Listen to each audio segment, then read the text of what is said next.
to calculate the volume of a sphere, so if the radius of the sphere is 3 cm, so from the formula 4 over 3 pi r cubed, so we just substitute r by 3 cm.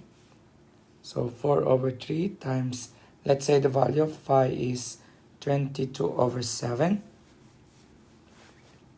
So times 22 over 7 times 3 cubed.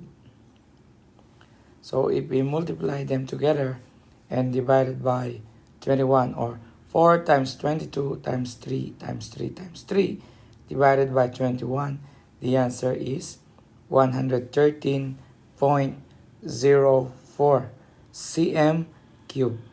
And that is the volume of this sphere. That's all. Bye.